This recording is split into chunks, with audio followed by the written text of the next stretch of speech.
Jangan lupa subscribe. Assalamualaikum warahmatullahi wabarakatuh. Kita lanjut lagi ceritanya. Seperti biasa, alarm HP saya pukul 5 pagi berdering untuk membangunkan sholat subuh. Mata terasa berat untuk melek. Namun betapa kagetnya saya karena terlihat samar-samar bapak dan ibu warung itu sekarang tengah berdiri di sudut kamar saya dengan muka pucat dan tanpa berekspresi.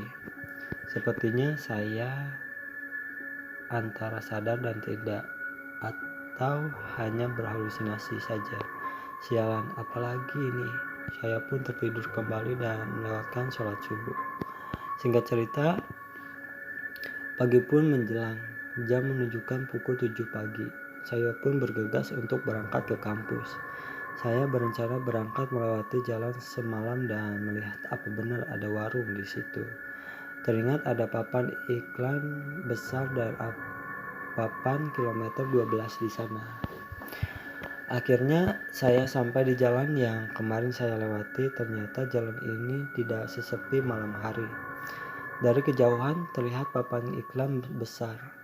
Setelah saya didekati, di sana juga terdapat papan kilometer bertulisan kilometer 12 yang membuat saya tersandung semalam. Ya, tidak salah lagi. Ini tempat saya dan Sony semalam mampir ke sebuah warung. Dan betapa kagetnya saya karena tepat di sebelah kiri papan iklan besar yang masih kosong itu ternyata hanya sebuah kebun kosong yang ditumbuhi rumput ilalang dan semak belukar.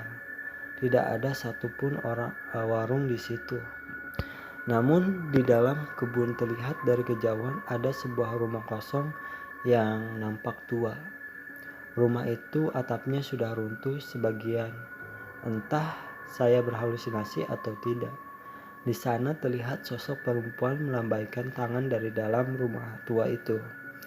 Dengan jelas saya lihat rambutnya panjang bergaun putih. Wah, itu membuat saya gemetar dan saya cepat-cepat starter motor untuk segera pergi dari tempat itu. Karena saya belum sarapan dan gemetaran akibatnya hal sialan tadi, akhirnya saya berhenti di tempat jualan nasi uduk. Bu, nasi uduknya 1 ya, ujar saya. Ya mas, jawaban ibu itu. Jalan sekitar sini pun sangatlah ramai. Apa mungkin bila malam hari sepi sekali ya? Gumam saya dalam hati. Ini mas, nasi uduknya. Ibu itu memberikan nasi uduk pesanan saya. Iya, terima kasih bu, jawab saya. Rasa penasaran membuat saya bertanya kepada ibu itu. Bu, apa kalau malam jalan ini sepi sekali? Tidak ada kendaraan yang lewat sama sekali, tanya saya. Oh tidak dik, kalau malam di sini lumayan ramai, apalagi ditambah truk-truk bermuatan yang diperbolehkan jalan di atas jam 10 malam. Oh begitu ya bu. Kenapa mas? Kok mas pucat begitu, sedang sakit ya? Tanya ibu itu. Dan akhirnya saya pun menceritakan kejadian yang semalam saya dan Sony alami. Dan ibu itu kemudian menjelaskan. Dulu di kilometer 12 itu ada sebuah truk yang menabrak warung, dan warung itu hancur tak berbentuk, menewaskan pemilik warung tersebut, yaitu pasangan suami istri. Rumah di dalam kebun itu adalah rumah pemilik warung yang tewas itu. Jadi yang Mas makan semalam itu hanyalah tipuan mata saja. Mas itu sebenarnya gak makan apa-apa, ungkap ibu itu. Saya sering melewati jalan di sini, tapi baru kali saya merasakan seperti semalam, ujar saya. Ya kemana-mana banyakin doa ya mas, timpa ibu itu. Setelah mendengar penjelasan ibu warung itu, saya pun rasanya ingin pingsan.